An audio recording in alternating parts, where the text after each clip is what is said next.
Hi everyone, I'm the Gnome, and today is part 2 of our autopsy of Newcastle's season.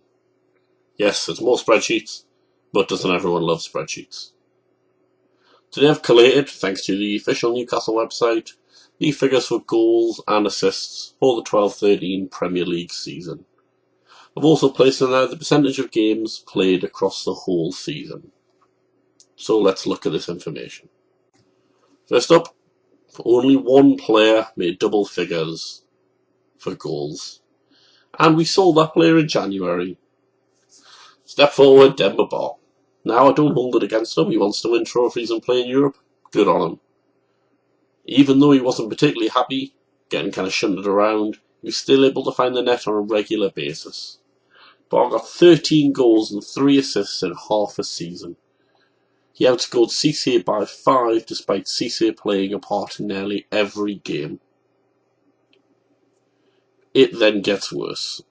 Looking at the goal column, Kabai's next best was 6, which perhaps isn't too bad considering he only played 68% of games available. Only 2 assists in that time strikes me as concerning, as it shows he wasn't able to positively influence the game in an attacking sense. Hell, even Santon got more assists, and he plays at left back. We can probably excuse Gouffron and Sissoko, who performed alright. 3 goals and a few assists each is a decent contribution based on the number of games they actually played following signing in January. But it would be better had anyone else actually contributed. For me, the strange one's Marvaux. He had the highest number of assists across anyone in the team, yet only played 57% of games. Okay, he has had injuries, as had everyone, but with those figures you think he would have nailed down a starting position. If we then compare with Ben Arfa, who played less, Marvaux was actually involved in more goals. Whilst I do believe Ben Arfa is technically the superior player, at some point do you not need to reward good performances and good stats?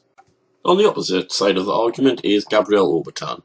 Despite being involved in only 36% of available games, Obertan got 3 assists. That's the same as Cabaye and Toure put together Newcastle's starting centre midfield partnership. Should he be given more of a chance based on that? Should he be given an actual chance? Will the fans get off his back upon realising these figures? Yeah, that's probably a no to all of the above. Another issue is the complete lack of goals from our centre halves. Williamson, Taylor, Colaccini and Yangamabia got 0 goals. None. Nothing. This is simply not good enough, and our set pieces have now been going on long enough to pass joke status and one that is close to ride starting. The aforementioned players are all big guys, but Newcastle never look likely to score from a set piece. Why is that? We've got good players who can supposedly cross the ball, and a corner is one of the most basic forms of attack. It's a stationary ball for fuck's sake. Why can't that simply work? And I saved the worst till last. Jonas Gutierrez stepped forward. Despite being played the second most on our team last season, he got 1 goal and 2 assists. This is an awful contribution, if it even classes as a contribution. Should Jonas be playing? And if he is, what does he actually bring to the team? What does Jonas Gutierrez do for Newcastle? He was signed as a winger and looked good in the Championship, but unfortunately that was the last time that he looked good. Yes, he can beat players, but then he can't do anything with the actual ball, and I think those statistics are very damning. What I'm not saying is that we should get rid of all these players. Think how bad it would have been had we not had some of these players with the injury crisis that we have. What I am saying is that these players need to start contributing, or else it'll be a relegation battle next season. Shola Amiobi, involved in 60% of games, got 1 goal and 2 assists.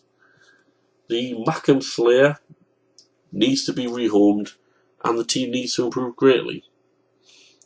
Why is it so few goals? Why is it so few assists? On paper, it seems a strong team. What we'll have a look at next is Alan Pardew's role in relation to the tactics in the next video. So hopefully you've enjoyed this next step into the Newcastle autopsy.